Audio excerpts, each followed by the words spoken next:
À Rissorangis, nous pensons nos projets d'aménagement, nos projets d'urbanisme, nos projets de développement en valorisant le déjà là, en valorisant le patrimoine préexistant au projet de logement.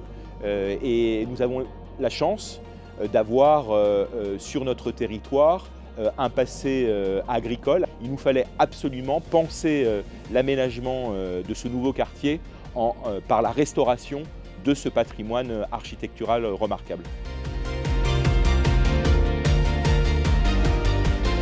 Alors quand on arrive face à ce magnifique château ici, il y a toujours une grande émotion, surtout quand on voit le charme qu'il dégage, son état.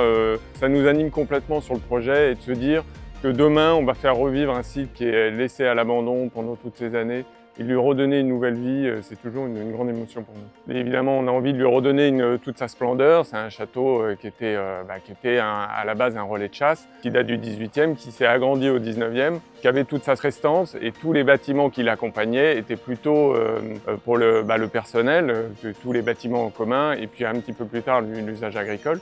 Donc le château, on veut lui redonner toute sa splendeur et restituer des choses qui avaient disparu, mais il est quand même très qualitatif avec pas mal de décors.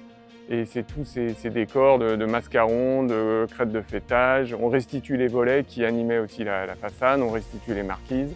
Tout ça va contribuer à le remettre en valeur.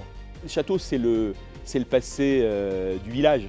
Rissorangis, c'est une ville de 30 000 habitants aujourd'hui, mais elle a conservé son esprit village.